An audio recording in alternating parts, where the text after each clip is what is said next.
खुलुमबाय गिबि गिबियावनो गासैबो बे चेनेलनि नायगिरि बिथांमोनखौ आंनि गोसो गोरबोनिफ्राय सिबिनाय खुलुमनायखौ जासिहरनाय थाबाय। दिनै बे आर'नाइ makeup and beauty parlour opening सेरेमनियाव आं बाहागो लानो मोननानै जोबोर गोजोननाय मोनदों।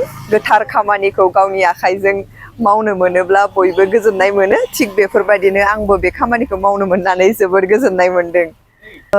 बे जाहैबाय जोंना मेकआप बेयाव सोलोंनो हायो मेकआपनि कर्स जोङो लानो हायो आरो आजिखालिनि जुगावथ' मेकआपखौ बयबो बाहायो बायदिसिना इभेन्टफोरावनो जोङो मेकआप आर्टिस्ट नागिरो बेखौ जों मोनसे बिजनेस बायदियै लानो हायो आरोना जायखिजाया हाबा होन पार्टि मेकआप होन बायदिसिनायावनो जोंनो मेकआप आर्टिस्ट नांगौ जायो शुटिंनिफ्राय लानानै थिग बेफोरबायदिनो आं सानो जाय जाय गोसो गुदुं बिथांमोना बेयाव जुदि कर्स खालामनानै गावनि कर्सखौ कमप्लिट खालामनानै लानो हानायनि उनाव जोङो बेखौ बिजनेस बायदियैबो लानो हायो। बेफोरबायदिजोंनो जोङो गावनि मोनसे जिउ खुंलांनायनि राहा लामा खालामनानैबो लानो हायो होननानै आं सानो। गासिबो नायगिरि रायजो राजा नोंथांमोननिसिम आंनि बे दिनैनि बे बरमायावनो आं बरमा फार्स्ट गेटआवनो आर'नाइ मेकआप एन्ड बिउटि पार्लारखौ दिनै अपेनिं खालामबाय।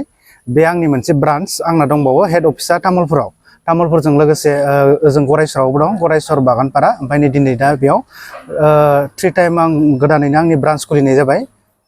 बेवहाय जोंना मोननै दङ मेकआप आरो पार्लार। मेकआपआबो जोंना 3 माहनि कर्स जागोन सानफ्रामबो क्लास जागोन बेयाव 10टानिफ्राय लानानै 2टासिम जागोन सानफ्रामबो क्लास बेनिफ्राय सानडेआवल' बाद। बेजों लोगोसे दं जोंना पार्लार दं पार्लाराबो जोंना प्रफेसनेलि जाखागोन प्रफेसनेलि कर्स जागोन पार्लारावबो दं जोंना 3 माहनि कर्स बेयावबो क्लासआ एखे टाइमानो जागोन जोंना। दा बेयाव जों प्रफेसनेलि हमना लादों दा जोंना पार्लारनि कर्स स्पेसियेलि जोंना बांसिन पार्लारनिनो जिहेतु पार्लार सोलोंनो गोसो दं बयबो बेनि थाखायनो कन्टेक्ट खालामबाय थानाय जायो पार्लारनि।